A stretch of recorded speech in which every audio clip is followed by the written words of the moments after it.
Hello everyone, welcome to English Shorthand classes. Exercise 24. Get ready for the dictation. Start. Sir, if democracy is to survive, the government which swears by democracy must guarantee that nobody would die of hunger. If this is not guaranteed and if this hope is not kindled in the hearts of millions of our people, our democracy would be meaningless. This has been stated practically by all jurists, all political leaders and social workers. Now I would like to know the difficulties.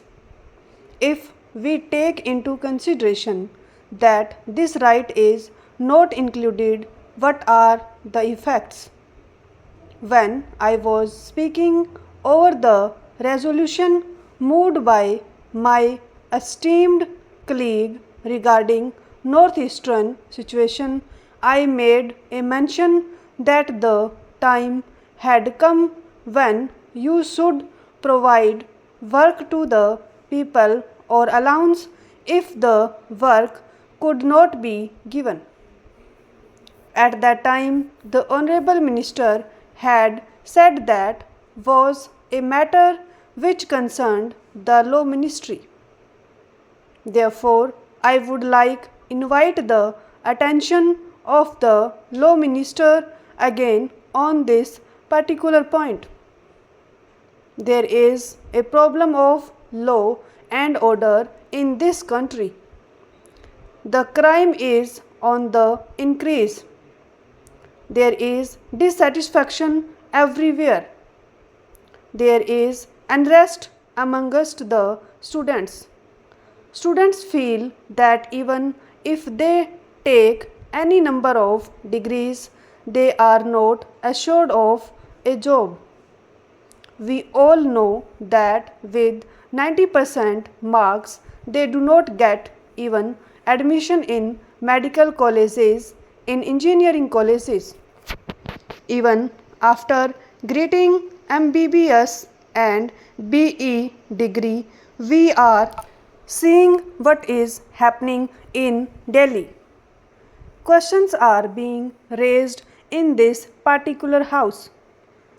The number of people below poverty line is increasing every year.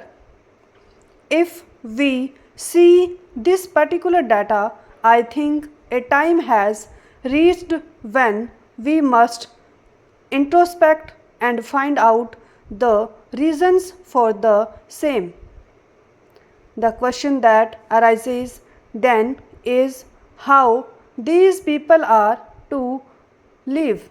May I ask the Honorable Minister a question? Should they starve? If they declare that they are going to die, you would prosecute them for an attempt to commit suicide.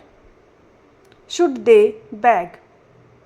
In that case, you would prosecute them under the Prevention of Begging Act. Should they steal? If they do so, you would prosecute them under IPC. What should they do? How should they live? Therefore, it is in this background that we have to consider this matter very seriously and we have to decide as to whether the time has come to think seriously about this particular matter. During all these years, enough lip sympathy has been tendered by all of us without any exception. I believe that time has come when we must go beyond this lip sympathy and we must give something in the shape of concrete proposal so that the government and the Parliament can tell the downtrodden and unemployed and affected people that the Parliament of India really means business and that it does not believe in giving only lip sympathy. If we take into consideration this particular aspect and if we really enshrine this particular right in the Constitution, I believe a new hope will be kindled in the hearts of the millions of young people in our country. Younger people will feel that when they would attain the age of 18, it should not be necessary for them to roam from place to place in search of a job. They should be assured of a job and they would be very happy. There would not be any uncertainty in life. The unrest and strikes in the colleges and schools will stop. The problem of students' unrest cannot be solved by bayonet, by freeing, by closing down universities. It can only be solved if we guarantee them this particular right of work, for which I have made a humble attempt through this particular bill to be included under Article 19. We see in big cities the trek of thousands and thousands of people from the villages in search of jobs. The position in my district is that every month money orders worth rupees 1.80 crores are received from Bombay from the Ratnagiri citizens living in Bombay. There are no youngsters in the villages, only persons live in the villages looking after agriculture. This is happening because we could not provide any work to people in the village. When these people go to the metropolitan cities for work, do they get it? I am reminded of an old adage to which a reference was made by our Honorable Finance Minister, a very interesting adage which is applicable here.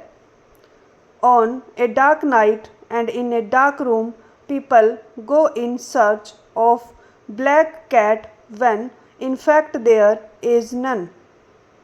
This is the position with reference to jobs in the metropolitan cities. Under these circumstances, I believe that we have to take into consideration this problem very seriously. Unemployment is growing everywhere. If we take into account the data, it is very serious problem which will become worse if we do not take some serious steps in time now. With these words, I conclude my speech for the need for providing employment to all young people in the country. Stop.